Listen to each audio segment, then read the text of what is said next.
This episode is brought to you by my 10-week Fertility Awareness Mastery group program. If you're listening in real time, new groups are forming in April of 2018. Reserve your spot today by heading over to fertilityfriday.com/group program. That's fertilityfriday.com/group program. This is the Fertility Friday podcast, episode number 189.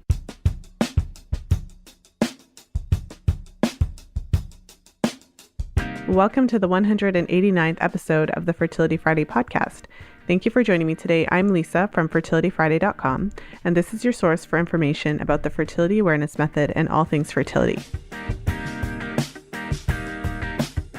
I recently created a free 3-part video series all about the fertility awareness method and how you can utilize the fertility awareness method to develop body literacy. So to really connect you with your cycles and really understand what's happening in your body. And so if you haven't had a chance to get your copy of my free video series, make sure to head over to fertilityfriday.com/FAM101. That's fertilityfriday.com/FAM101 to gain access to my 3-part video series all about fertility awareness charting. So again, that's fertilityfriday.com/FAM101. I'm excited to share today's episode with you. In today's episode, we're dealing with Lyme disease, and this is a topic that I've wanted to cover on the show for quite a while. So Lyme disease and other underlying infections. And so although you may automatically assume that it doesn't have anything to do with you, you would really be surprised at how common it is for someone to have underlying infections that just are hanging out, causing problems in the menstrual cycle charts, causing problems in their day-to-day quality of life that just simply haven't been addressed. And so today's episode really gets into that, how to test for it, what to do, and why treating things like this is not always a simple, easy road. I think that's the biggest takeaway from doing this interview and even from working with clients who've identified issues like this. It's really not just super easy, take this thing and then it goes away. It's typically a more involved process. So I know you're going to find this episode very interesting and enlightening, especially if this is a topic that you're not really familiar with.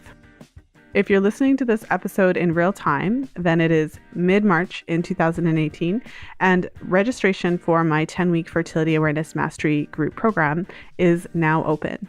And I'm running 2 separate groups, one group specifically for women who are actively avoiding pregnancy, the other group for women who are trying to conceive or planning to conceive in the near future. And I still have spots available at the time of this recording. I would love to have you in the group. So make sure to head over to fertilityfriday.com/group program for more information. Now let's jump into today's episode. And today I'm excited to welcome my guest, Robin Shirley, to the show.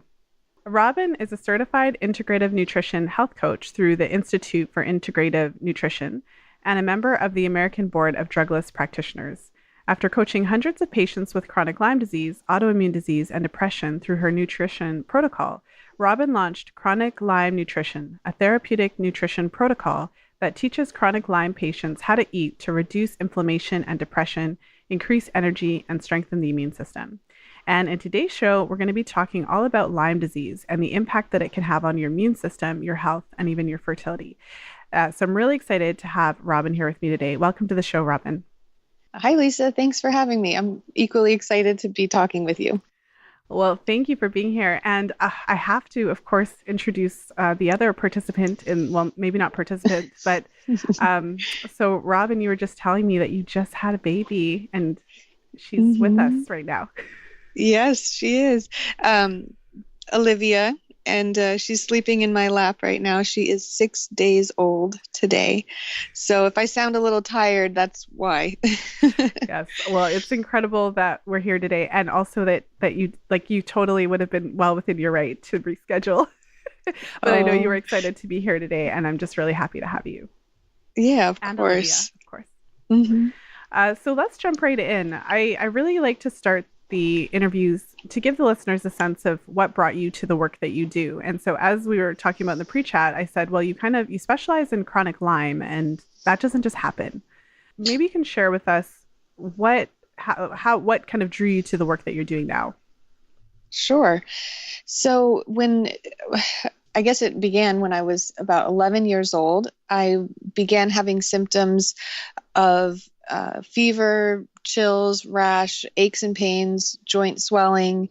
And it began there, and it kind of grew to include more autoimmune type symptoms over the next 6 months, and depression, emotional symptoms, and extreme fatigue. And it was right before seventh grade that all started. So the diagnosis ended up being juvenile rheumatoid arthritis. Actually, systemic juvenile rheumatoid arthritis, to be exact. And that's because the systemic piece, it involved a lot of my body systems, not just the joint skeletal system. So that was life-changing. I missed so much school in seventh grade, and I went to so many doctors that were explaining what this disease was, and the main explanation is your immune system is attacking your body's healthy cells, and it's wrong. Your immune system is dysfunctional, and we have to, stop it with drugs. And so I started the medication, and I was able to get through most of school. I went through middle school, high school, and part of college, and my junior year of college, things got so bad that I just had to, I had to stop. I had to go home. I had to really focus on my health. And throughout all of those years in high school, middle school, high school, and college, I had been reading about this autoimmune disease. And there were two bits of information that completely changed my my life and my mindset about having this disease.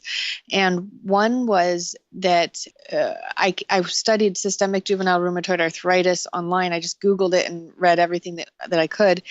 And what came up in one of the articles I was reading was that systemic juvenile rheumatoid arthritis was first discovered in a town called Lyme, Connecticut. And it was an isolated population of children that were being diagnosed with this disease, and it wasn't really showing up in other parts of the country. So that was very interesting to me, because Lyme, Connecticut is also where they first discovered Lyme disease. And they attributed, a lot of experts ended up attributing systemic juvenile rheumatoid arthritis to a Lyme infection that instigated this autoimmune disease. So that it was always in my head, and I had actually been tested for Lyme disease when I first came down with these symptoms, because I had been out at summer camp before seventh grade that summer, and that's when I came down with the symptoms. And I was in the woods a lot at summer camp. Very likely I had been bitten by a tick. So I got tested, but the test came back negative. There are a lot of flaws with the Lyme testing back then, and also still now today. So I went on believing I didn't have Lyme disease, and that the autoimmunity was what I had to focus on. So I turned to nutrition. And the second piece of information that was really life-changing for me was when I learned about food sensitivities and their effect on your immune system and inflammation. And I did an experiment with eliminating about 6 different common food sensitivities: beef, corn, egg, wheat or gluten, yeasty food, chocolate, red meat, and a couple others. I think it was dairy. Yeah. So that changed my whole body within a couple of days. All my inflammation went away. It was remarkable. Now, I know a lot more about the disease, and that was kind of like a temporary relief of symptoms, but still it got me into the nutrition field. So so when my symptoms got so bad in my junior year that I went home and I said, Mom, I need to take some time off and really figure this out and get healthy. And that's when I found Institute for Integrative Nutrition, and I got really serious about what I was eating and herbs and supplements. And then I ended up getting retested for Lyme disease after finding out that the testing wasn't always accurate, and it came back positive. I had 3 different doctors do the test, and they all agreed that I had Lyme disease and a couple of the co-infections. So that's how I landed in the Lyme disease field, and I ended up talking a lot about it publicly, and then people would start coming to me, asking questions, and now I have some programs to walk people through recovering from that disease and all of the co-infections and the symptoms that go along with it. Mm-hmm. Well, and in your case, what happened? What was the outcome? Were you able to treat the Lyme and get rid of it? Yes. So it's a little bit of a complicated answer. The easy answer is yes. I would usually tell people I feel about 95% better than how I was at my worst.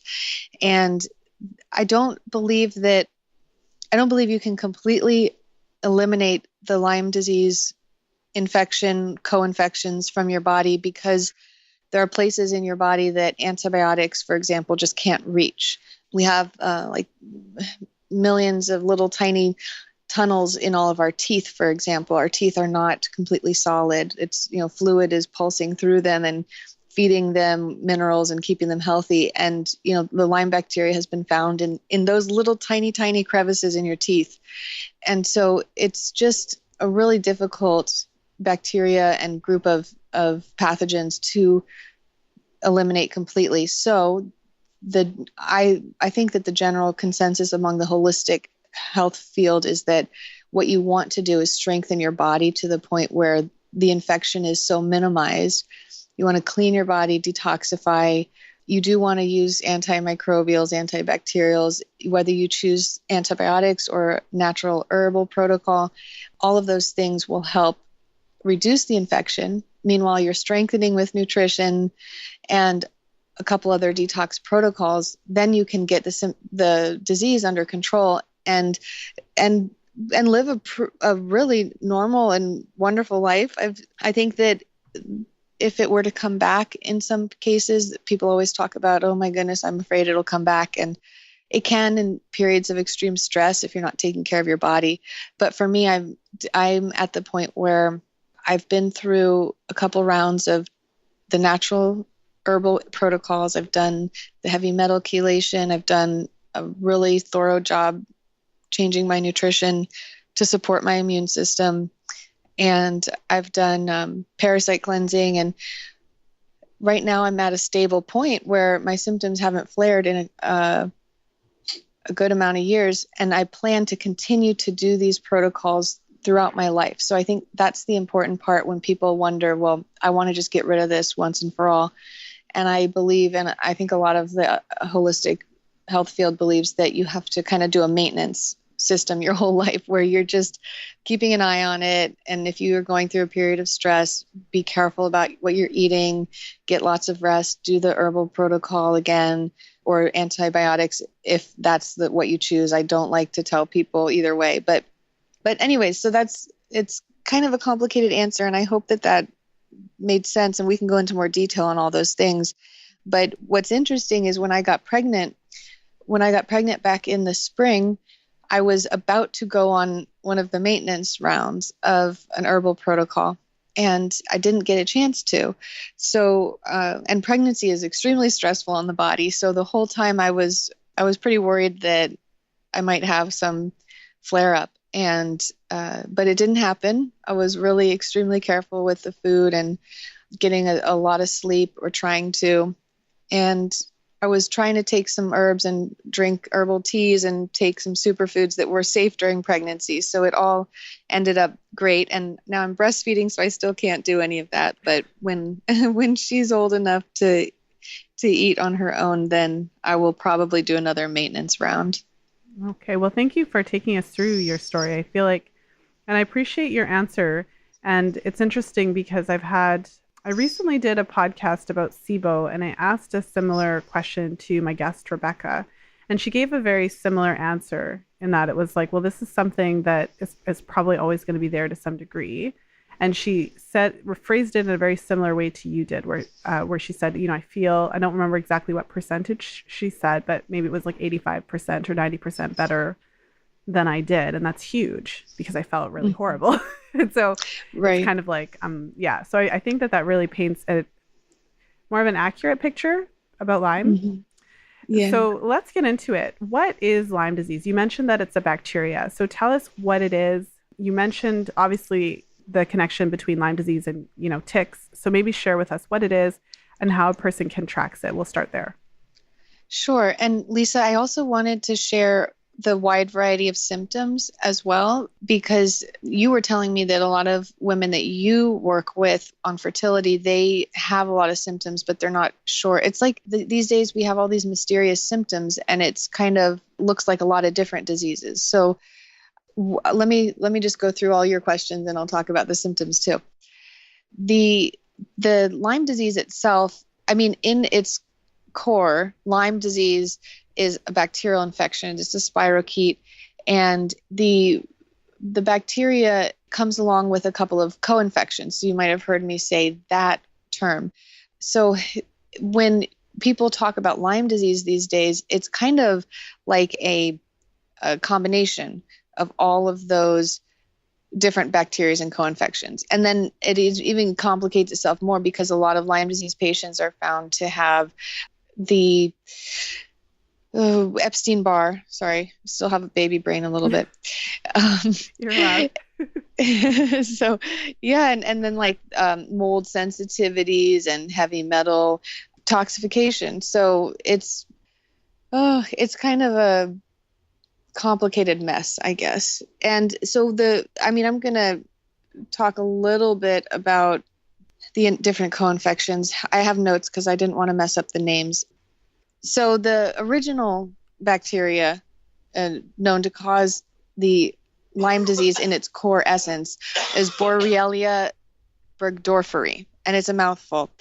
And that's traditionally transmitted to humans through a bite from an infected deer tick. And so that's since then, a lot of experts believe that particular bacteria can be transmitted through a lot of different insects as well. And that would be, I think some people are even saying mosquitoes. Some people say that your cat's saliva can carry it, and they don't know how infectious that is to humans. And then urine from humans can be carriers of that bacteria. So sometimes I feel like in a public bathroom, I always want to put down lots of layers of toilet paper.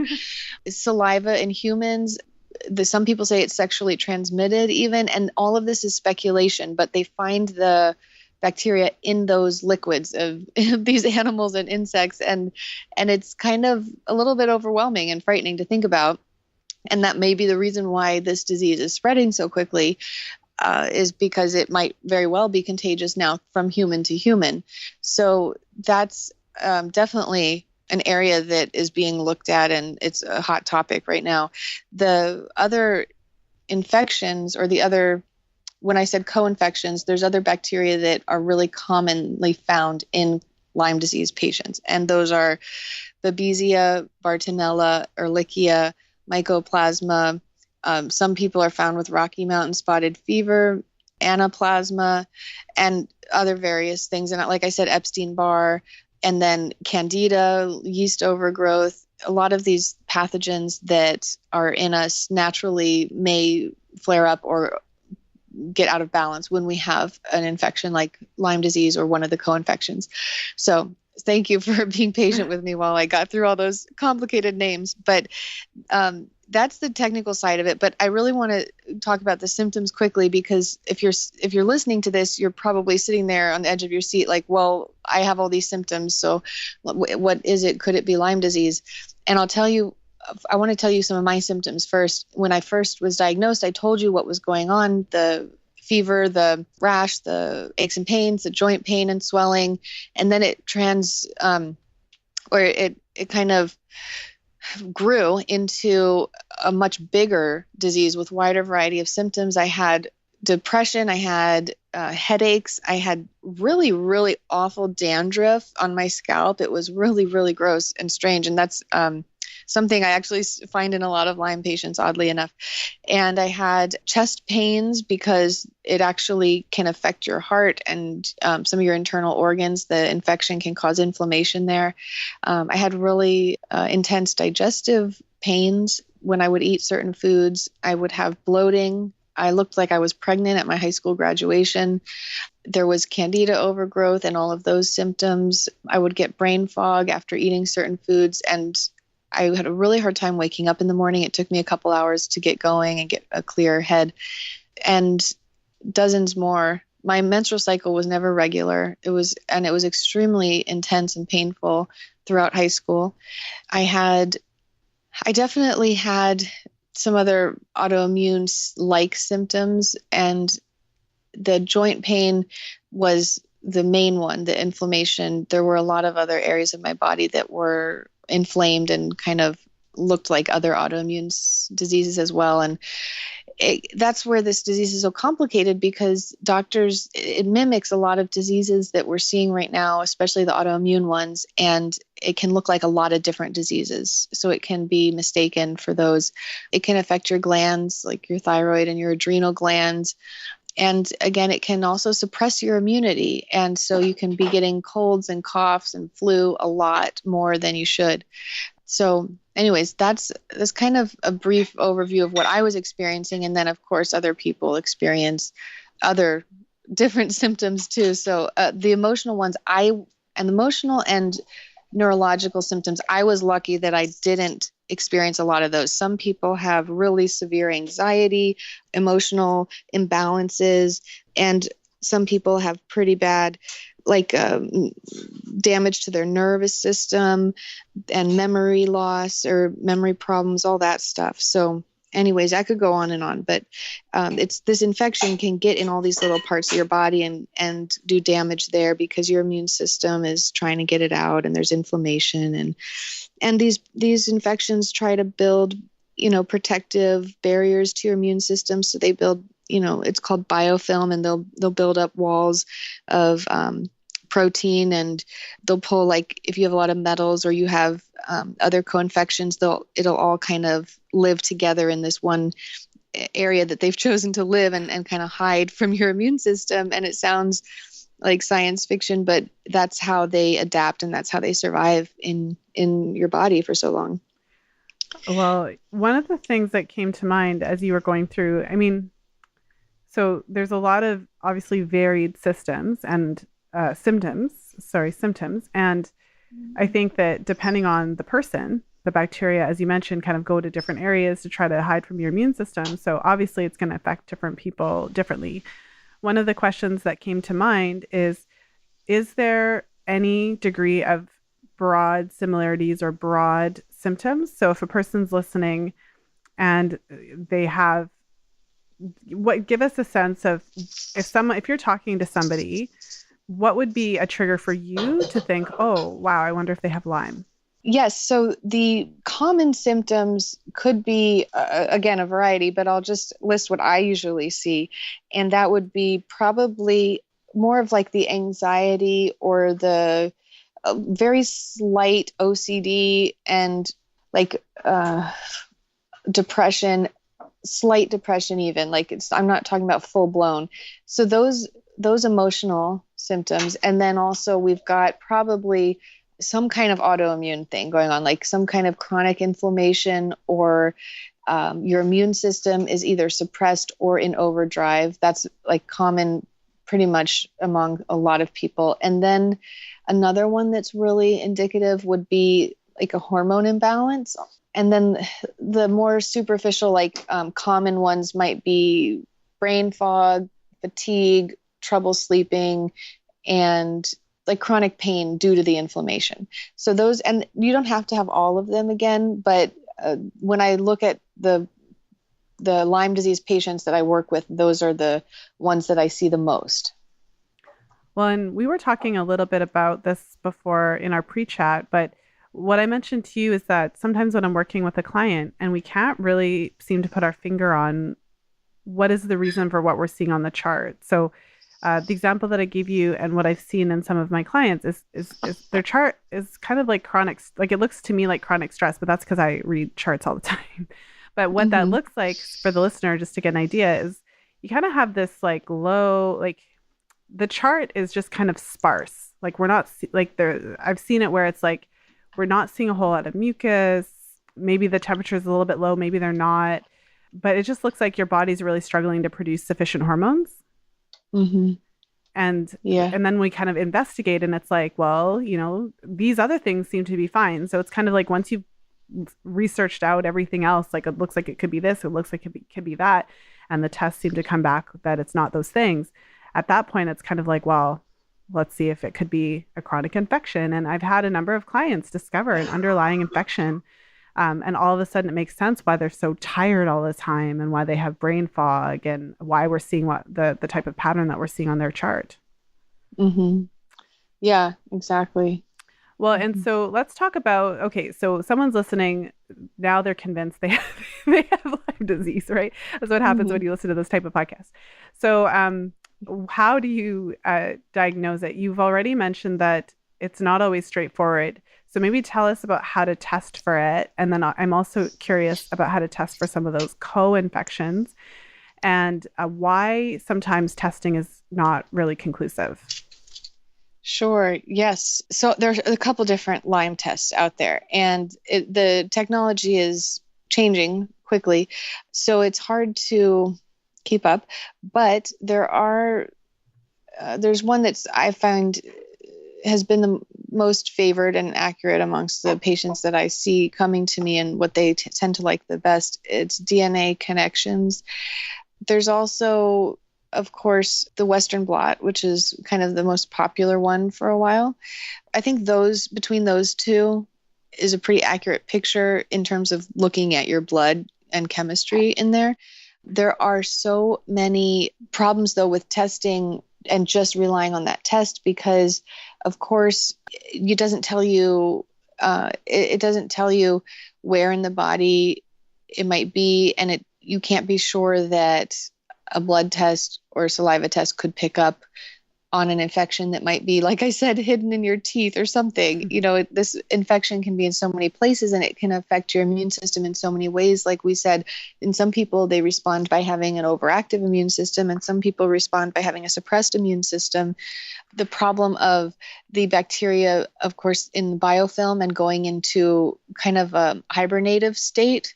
And that is very common, especially when you have it for so long and your body's fairly strong. You can manage, and it might go into a hibernating state, and then it might flare up later in life, and that's why you're getting tested. Or maybe you got tested when it wasn't as active. Maybe you're testing for the one infection and it's really some of the co-infections that are affecting you more. And again, like Epstein-Barr on its own can mimic a lot of the Lyme symptoms. These infections look very similar. So it might be that you're listening to this and you think Lyme disease, but really it might just be Epstein-Barr, or it might be just one of the co-infections, or it might be just Candida overgrowth. Who knows? So the testing for Lyme disease, if you're listening to this and you're thinking, it sounds like I might be experiencing these symptoms and it might be an answer to all my confusion over what's happening, it really could be any of the infections. Our bodies are so, Lisa, I don't know how to say this without being depressing about it, but we think we think that we have infections under control, but our bodies have so many bacteria and yeast and virus in them that live in us, and even parasites are way more common than we believe, digestive parasites, and we aren't in control over these other microbes that live with us and around us, and infections affect a lot more people than we realize. And it's not a scary thing. It doesn't have to be scary or gross or overwhelming. It just the way we live these days is not really helping us keep strong against pathogens that we come across in our day-to-day life. So that is very common for people, just to have various pathogens, bacteria, virus that are going to flare up during times of stress. And our modern medicine just doesn't really look at that too much because of our mindset around it, that we have the antibiotics and that we live in a sterile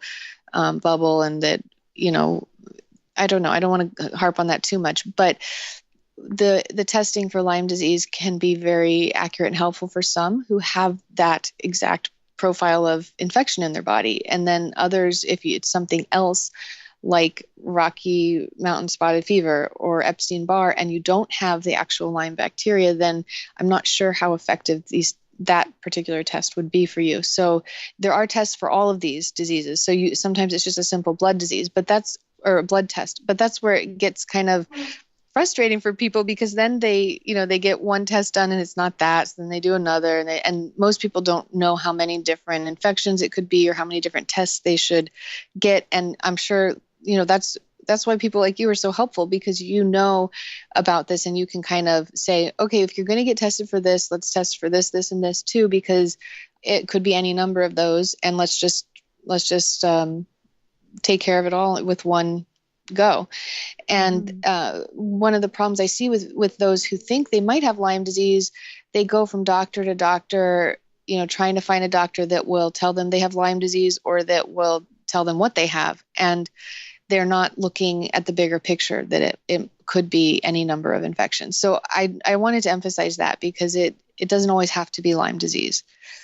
Well, there's so much to unpack there, but I think so. It sounds as though what you're saying is, in terms of testing, testing can be effective if the bacteria or virus is currently active. So if there happens to be enough of it hanging out that it can be actually identified on the blood test that day, then it'll show up. But it sounds like obviously these bacteria, these different viruses, they kind of do cycles, it sounds like. So sometimes if your immune system is depressed, they'll flare, but then other times they may be hiding or in hibernation mode. So if they're in hibernation mode, it's very possible that you could do a test and it could come back negative, but that negative doesn't necessarily mean it's not living somewhere in your body. Am I understanding? Mm-hmm. Right. Yes. Yes. And also what I wanted to mention too is that some of the testing is really sophisticated in that they will look for foreign DNA, and that a lot of experts say is more effective than looking for antibodies in the blood. So when I did the Western blot test, that test looked for antibodies in your blood. And so if you had a certain number of different strands of antibodies, then it would be basically indicative that you had Lyme disease. And there was no way for a doctor to say 100%, because it could mean that you have antibodies, but the infection is no longer active or present in your body because maybe you had it when you were a kid and then you overcame it. And that's kind of an old way of thinking. That's why the Western blot I don't think is favored as much anymore.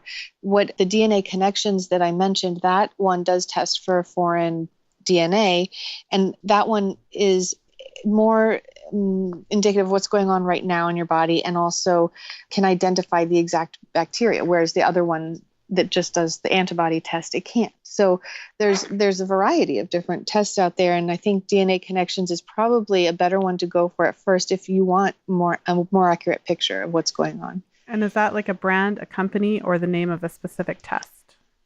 That's the name of the lab, I believe, actually. But they're basically specializing in Lyme disease detection. Okay, because what your average listener wants to know is like, well, okay, so I think I might have this thing or some combination of it. So now my head is exploding, because now I know it's not just Lyme. It's like Lyme and all their friends and family and colleagues and coworkers.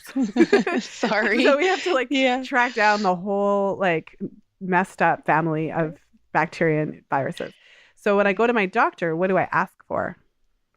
Well, you'd probably want to go to a Lyme literate doctor, not because I like the way that they treat Lyme disease, but because they know about these tests.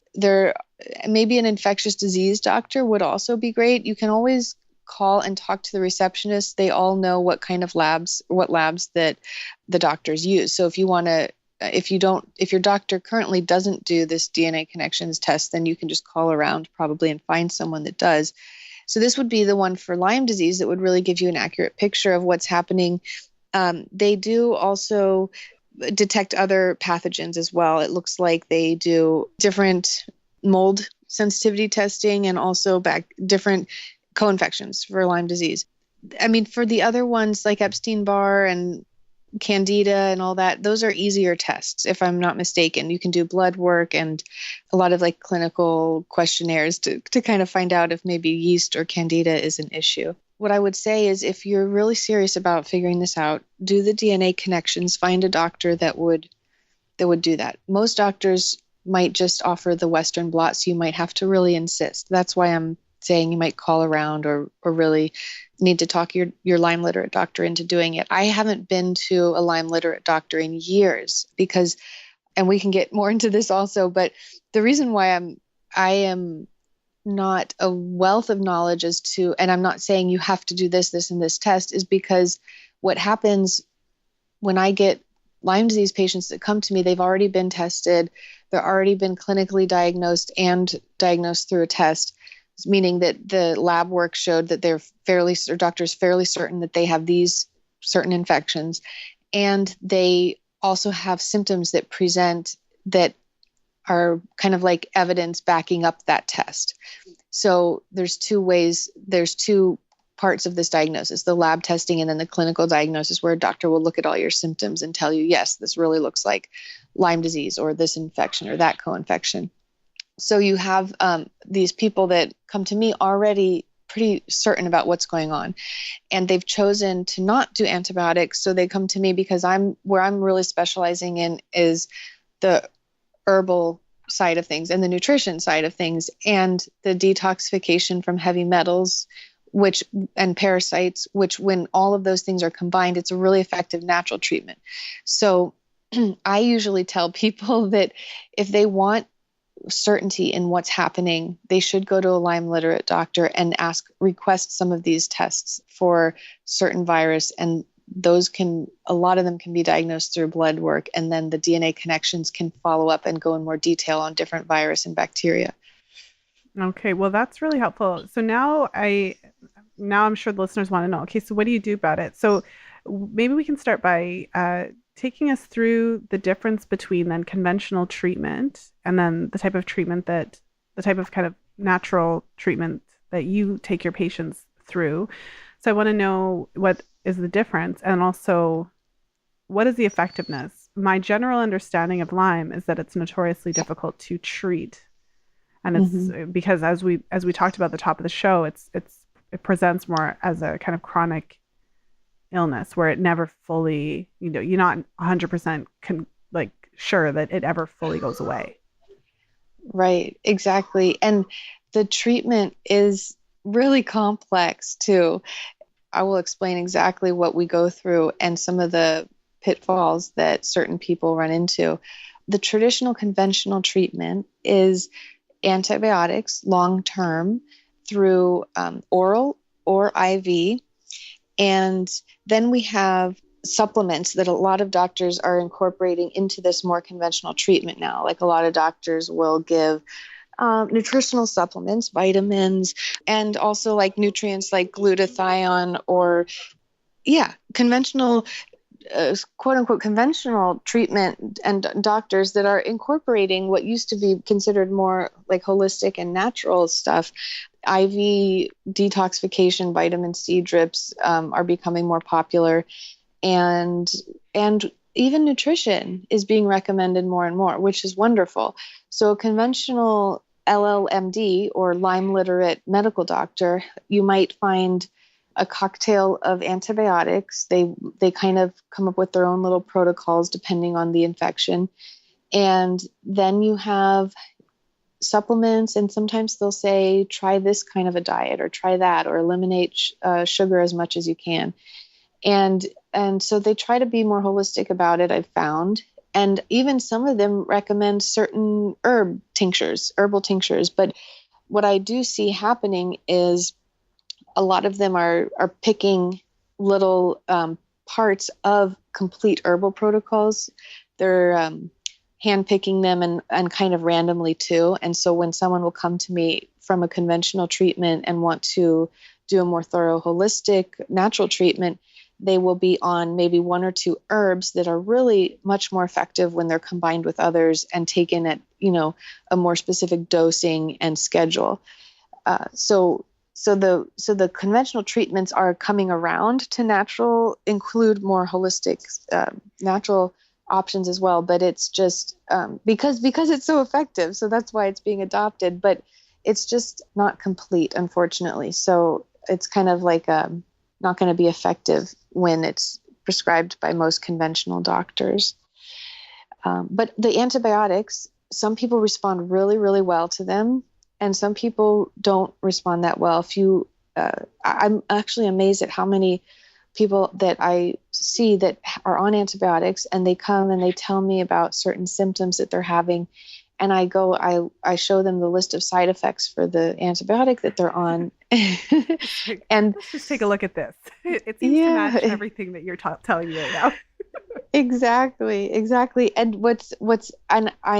these patients, God bless them, everyone who has to go through any kind of chronic illness like this, is just like a horrible effect on your whole life. But I have to laugh sometimes at the way that people respond to how to treat their body, because it's like they with Lyme disease, especially if you're in the Lyme community, it's a little bit entertaining to see how many people believe that when they start antibiotics, if they start to feel worse, then it's a good thing and they have to get through it.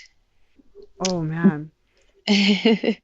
Because of the die-off, the supposed die-off. And that is a real thing, the die-off of the infection.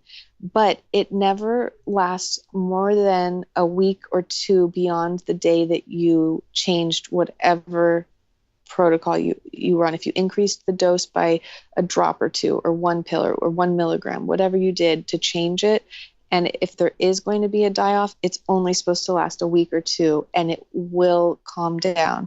And you shouldn't make any other changes during that time. So what I'm seeing is, with conventional treatment, the doctors aren't able to coach their patients through what they should be feeling and expecting. And patients are also turning towards other practitioners at the same time and making lots of changes all at once. They might start antibiotics on Monday. On Tuesday, they'll get a vitamin C Meyer cocktail IV drip because they think that'll help with the die-off. And then on Wednesday, they decide to go gluten-free or dairy-free. And on Thursday, they're going to do a sauna detox. And then on Friday, and it's all those things are wonderful. And like Friday, they'll start glutathione or some other like herbal biocidin or some kind of herb. And it's just too much change all at once. And you can't sort out what's happening in the body. So that's one of the biggest problems I see with the way conventional treatments are going, is that the patients aren't really fully made aware of the process of eradicating Lyme from the body, how delicate your body is, and what the different reactions mean, and how important it is to make as few of changes as possible, and that it can take up to a year or two to really feel significant change. And that can be really hard for some people to swallow. But if you have someone who knows the process of getting Lyme under control, then they can walk you very quickly through that naturally and coach you as to what to expect the whole way. And it can be done in a year or two to get you to a place where you're stable, and you might continue on after that, of course, but it doesn't have to be years and years of antibiotics and struggling and feeling sick all the time. Well, and as you're talking about this, what comes to mind, so this is something that it's just kind of like a thought. I just want to put it out there and see what your take is on this and your opinion, and also your experience with your clients. You know, if I have a client and they do some sort of testing and it comes back that they're showing chronic infections, to me, that's a sign of lowered or impaired immune function, because I think it's worth saying. So at one point in the call, you were talking about how we're all exposed to all kinds of nasty stuff all the time. I'm sure there's a lot of listeners who are, say, teachers or nurses or have children or nieces or nephews or whatever, or have ever worked in a daycare. So in those situations, like, we are aware that we're just exposed to stuff all the time, but I feel like it can't be understated that we're always exposed to stuff. But there's some people that don't really get sick a lot, and there's some people that get sick all the time. Mm-hmm. And so sometimes in conversations like this, what I always feel the need to bring up is that, you know, the strength of a person's immune system will largely determine how they respond to these things. Everyone does not respond the same way to being exposed to certain diseases, infections, and those types of things. So I would just like to hear your thoughts on that. I mean, do you think that the protocols ultimately that you're taking your clients through, are these aimed at killing the disease, boosting the immune system, a combination of both? And then is Lyme Or like is the how sick a person gets or how bad it is that a reflection of their immune function, their level of immune function? Yes, I'm so glad that you asked that question because it's extremely important to look at, the strength of your immune system when you're dealing with one of these infections or multiple. And so, I know you're aware of how much nutrition affects that. I know you mentioned in the beginning in my bio that I started a program called Chronic Lyme Nutrition. And I did that as a baseline for people who might not be able to afford to work with me, but who wanted to get the nutrition education because it's so, so important. It can make or break any protocol that you do. So I always try to get people to change the nutrition piece. And that's where we come in and we support the immune system first before doing anything else. Because your immune system is usually deficient in some nutrients, and it's also being suppressed by different chemicals that the infection is putting out into your body. But you can do a lot to strengthen it just through nutrition and making sure that you're getting foods that are high in certain vitamins and minerals and antioxidants that will make a difference in how your body is able to fight infection, but also detoxify from the infection as you go through the protocols. I like to say that the different approaches that I take to Lyme disease, they hit the infection in three ways. First, everything that I do, I want to support the person's immune system so that the immune system can be strong enough to fight the infection. Secondly, I want to do things that give the body nutrients that are antimicrobial in nature. So the food or herbs themselves are fighting infection. For example, you have Pau d'Arco tea, which is anti-yeast, anti-candida. You've got some of the herbs that we use for the Lyme protocol, like cat's claw, also known as cemento. That one is antibacterial, specifically really effective against the Lyme spirochete. And then you've got foods like ginger and cayenne, which also have antimicrobial properties and anti-parasite properties.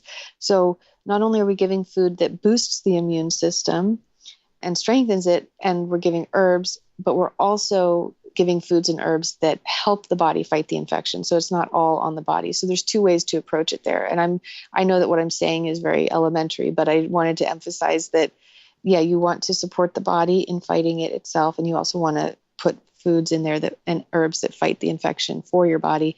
And then the third part of this is eliminating chemicals and foods and different things that are suppressing and weakening your body and your immune system.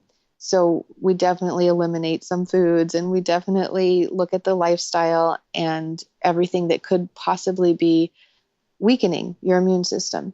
So that's kind of like a three-pronged approach: strengthen the immune system, help it fight the infection, and stop weakening it with different lifestyle choices and foods. So does that make sense? Is that answering the question? Yeah, well, it sounds like your protocol then is kind of helping to get these things out of your body's way so it can do it, essentially. Because if you're able to strengthen the immune system, if you're able to actually help, like, so you put some members on the team so that whether it's food, whether it's herbal, and it contains these properties where it's helping your body to kill these infections. Mm-hmm. And then, of course, because you mentioned something about parasites. So going in and actually testing for that, if you are positive, getting rid of, doing a protocol to obviously, if you find parasites, you want to get rid of them. Mm-hmm. And then heavy metal, you mentioned that was part of your journey, like heavy metal detoxification. So before you take care of those things, your body has to divert energy and resources to dealing with those things. And once you've cleared that from your body, then your body's better. It just has more resources to attack the virus. So it sounds like we're just getting out of our body's way so that your body can do what it knows how to do already. Mm-hmm. Yeah. And get better. Exactly. And I am 20 years into this of living with this mindset and looking at the body in this way. And it takes a while to studying human anatomy and studying pathology and the way that these bacteria work in the body really helps. And it helped me to see like how this all works together and fits together like a puzzle, the process of going through and detoxifying and the steps that it takes and everything. So, and I'm still working out how to explain this really well. So but let me walk through the steps, I guess. So I mentioned nutrition would be the first step. And through nutrition, you can relieve burden from your body. Like if you have a food sensitivity to dairy, that can weaken your immunity, that can cause unnecessary inflammation and mucus, which can clog up your body and make it harder for nutrients to get to your cells, harder for waste to get out, all that. So when you remove the foods that are weakening your body, that's a great relief of symptoms there. And then you add foods that strengthen, then it gives you energy and it helps support your immunity there. So your immune system will do a little bit of work towards trying to fight the infection as well, even at that stage. So you've got the nutrition doing those three things: detoxifying, strengthening, and relieving the burden of some of the symptoms. You probably have parasites might be the next step to approach. And some people really like to get tested for that. And some people don't bother because they know at this stage when they come to me, they've heard so much about it. They know what's going on in their body. They have all the symptoms, digestive distress, and they just want to do a herbal protocol for parasites just to get rid of anything that might be in there. And then you've got, that might take a month or two, and then you might repeat it in another 6 months and do another one. Sometimes we do them every other month if someone's really got a severe issue. But the point of doing that is that, yes, those parasites secrete chemicals that weaken your immune system. They secrete chemicals that make your brain fog worse, and they can actually increase your sensitivities to certain foods. They can damage your digestive tract, which makes it impossible to heal your gut, which is such a trendy thing to do these days. Mm-hmm. And so, and they can also provide a place for smaller pathogens to live inside the bodies of these larger digestive parasites. And, little worms and things are really common in America. We don't like to think about it, but we do. We have a global economy, and we have people traveling all over the world all the time. And we have, we deworm our cats and our dogs, and, we never think of deworming ourselves. And it's just something that we have to address as well. So that's something that can be an important piece of healing. As I said before, the Lyme bacteria can hide all over the place, and even in these little parasites in our gut. And so that's the second step, and it can be optional, or it can become the third or fourth step, just depending on the person. And this nutrition and parasite thing usually takes a month or two just to kind of get used to some of the changes. And then from there, we talk about an herbal protocol to address the Lyme disease or the co-infections. So one of my favorites is the Cowden protocol, just because it's very, very thorough. It has a lot of variety of herbs that address different viruses and also the bacterial infections and co-infections. It's dosed in a way that it can be slowly introduced depending on a person's sensitivity or tolerance or die-off reactions. And I love it for that reason. And it's safe. It's really safe for kids and adults alike. And it includes some supplements that help with detox and some herbs that help detoxify from the die-off reaction. And the man is brilliant, Dr. Cowden. If you look on YouTube, he has so much information on cancer, heart disease, and Lyme disease. And that's spelled Cowden, Dr. Cowden. But there are other herbal protocols too, and there are other herbal supplements that can really benefit. So we sometimes do a combination.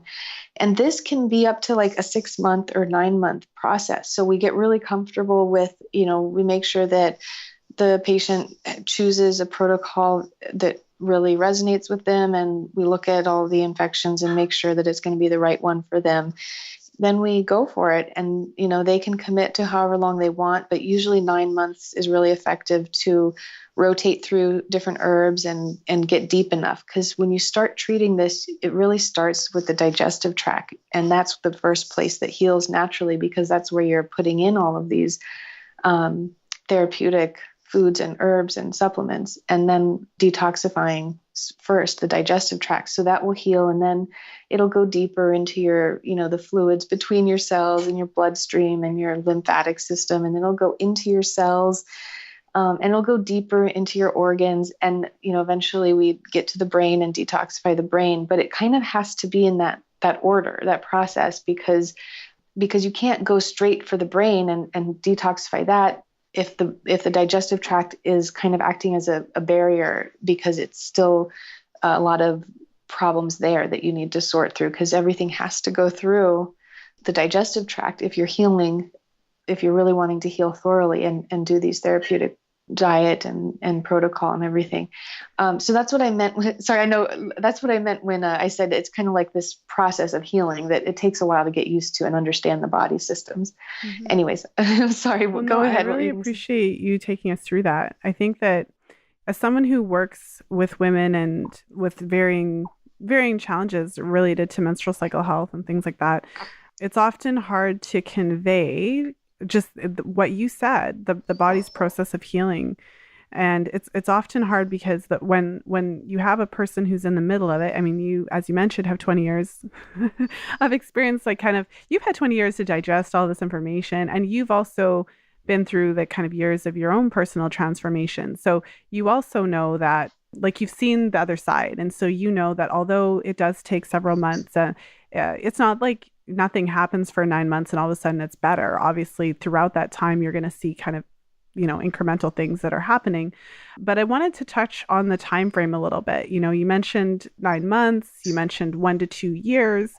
And so a lot of the women listening to the show are either, there's a portion of the listeners who are ready to conceive and they're trying to find answers as to why they're not conceiving. So there's a percentage of the listeners who have been struggling with infertility and they're trying to figure out what could possibly be related. Something like this can definitely put a stress on your body, because if you're fighting chronic infections, your ovaries might just decide this is not a good time. And it's not just me being like tongue in cheek, although I am, but if your body's fighting chronic infections, that's going to have an effect on your hormone levels, potentially increase your cortisol, increase your inflammation. So all of these things are related.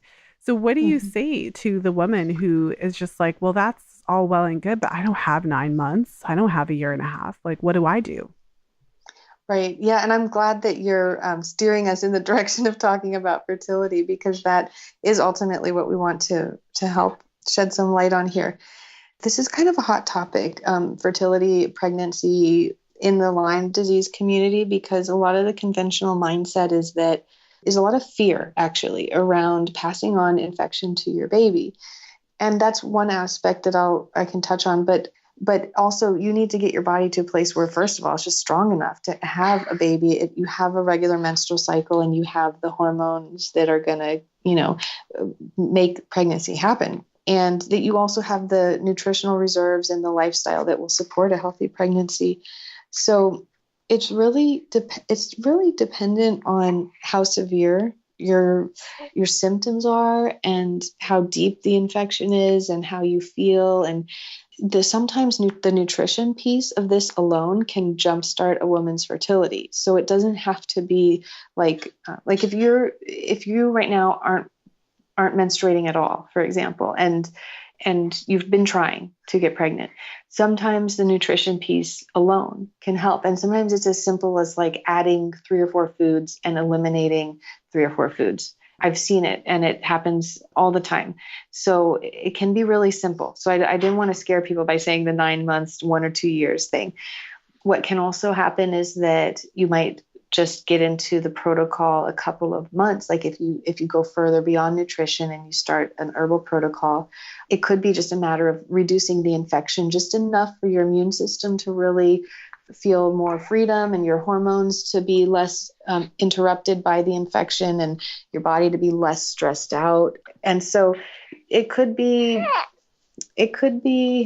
just a couple of months, really. When I say 9 months, that's really the very thorough approach to doing a natural herbal protocol for Lyme.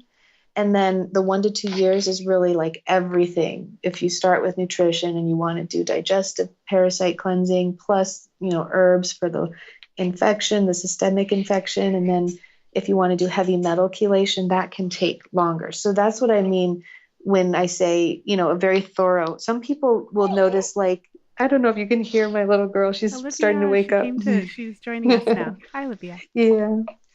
But yes, you can, some people, that's what I hate, that I can't answer this question 100%, but it just depends on the woman. And some of them will respond just with the nutrition. Some of them will respond and they'll start feeling a little bit better, but they won't really feel better until you do the heavy metal chelation. I mean, so many women are dealing with tons of mercury in their body, and that can completely disrupt your hormone balance if you don't address it. So it just really depends on the person, but it definitely doesn't have to be 2 years before you start to have a regular menstrual cycle. Most of the time it can be corrected with nutrition and maybe a few herbs. So yeah, I don't want to scare people. Well, I think so I really appreciate how you broke that down for us. And also, I mean, from what I've seen as well on the chart, it's like you said, if we're able to get what it really is, that's the biggest block for your body to be healthy. I feel like there's usually like a huge rock and then there's a bunch of like pebbles, right? So if we get the big thing, then you can see a shift. It doesn't take 9 months to see a shift. But at the same time, I think it is helpful to acknowledge that your body is complex. And if you're dealing with a chronic illness, you didn't get that overnight. And you could have been on a journey 5 years to get to the point that you are right now. So it's realistic to go into something like this, knowing that it's not like you're just going to take a little round of antibiotics and everything's going to be totally great in like a week. Mm-hmm. Yeah. Yeah. Well, we've covered so much ground today, Robin. Yeah, I'm really happy that we have been in this conversation because this is something that's not talked about a lot, but it's something that so many women, and I'm sure men too, but so many women are struggling and don't even realize, don't have a name for what they're experiencing because the symptoms can be so esoteric, and especially go to the doctor and say, I feel tired all the time. And like, I have brain fog. And the doctor's like, well, you're a woman. Take the pill. Okay, yeah. That was probably uncalled for, but I did it anyways. After considering everything that we've talked about today, what is the one thing that you really want the listeners to take from our conversation? Oh, I'm so glad you asked that, because when I talk, I tend to overwhelm people, and I don't like doing that. And it would take me a few days to really unpack everything that I just said. But what I want them to take away, regardless of how overwhelmed they feel or whether I've confused them or clarified things for them, I would love for everyone to know that you don't need to stress about this. You don't need to figure everything out today or tomorrow. It's not going to happen, and you don't want to put that kind of pressure on yourself. My company is called Take Back Your Health, and what that means to me is really getting to a place where you are happy and healthy, and doing it in a way that you can be happy throughout the process. So you don't want to keep yourself from living your life just because you have to get healthy first. You want to live your life and learn how to live your life in a way that's going to be helping you take back your health the whole time. So you go about your day, you keep, seeing friends here and there, and you look for healthy foods that you enjoy, and you adjust your lifestyle slowly. Don't get too stressed out. Don't worry too much, because that obviously doesn't help things at all. And just trust that, along your journey, the right people will come in and the right information, and you'll be taken care of. Mm-hmm. I love that. I think those are amazing words to end on. So where can our listeners go to find out more information about you and what you do? Yes. So the website is Club TBYH. It stands for Club Take Back Your Health. So it's just www.clubtbych.com. And that's my personal blog, and it's attached to my other website. So if you go there, you'll also see links to the Take Back Your Health conference and chroniclymenutrition.com and the Take Back Your Health retreats. So it should all be connected to that website. You can also just Google my name, Robin Shirley, and I'm sure that something about Take Back Your Health will come up and you'll find me. Okay, perfect. And we'll include the links you mentioned in the show notes page. Robin, I am so happy that you were here today. And I'm so happy that you brought Olivia with you. Obviously, she's going to be with you, attached literally for quite some time. But I really appreciate that both of you were here today.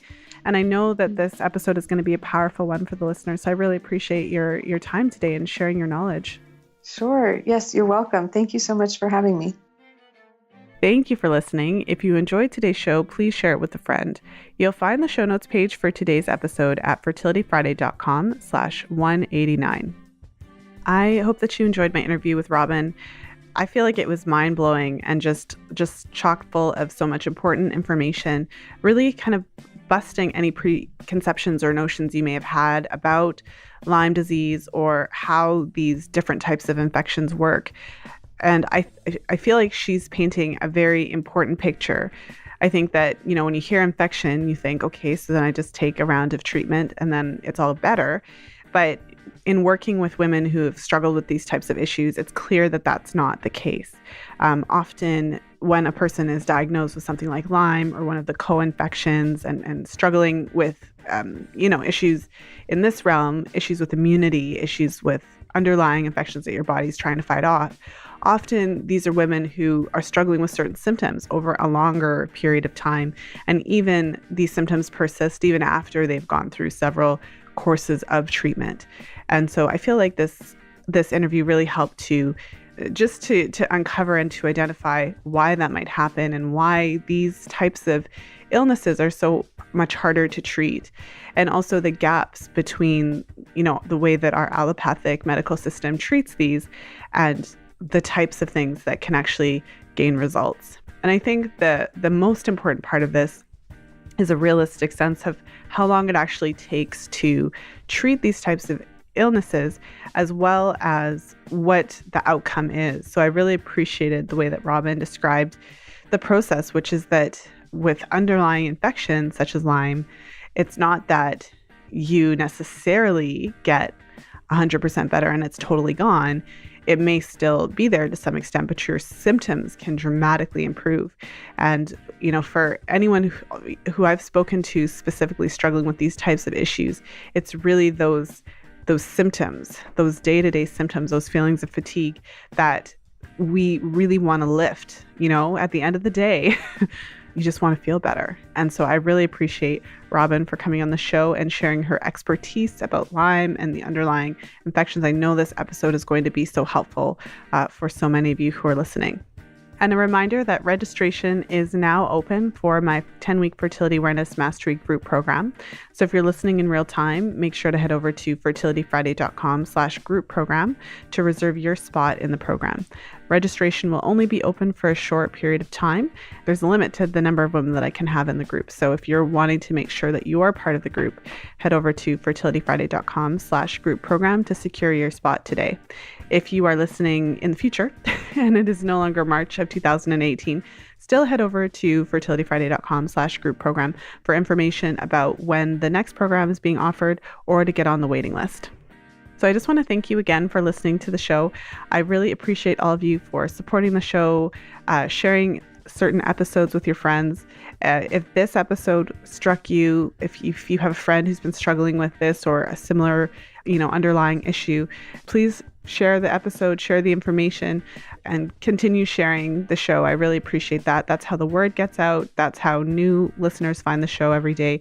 And ultimately, it's, that's the goal. The goal is to share this important information with as many women as possible. So I really appreciate all of you for being part of the Fertility Friday community.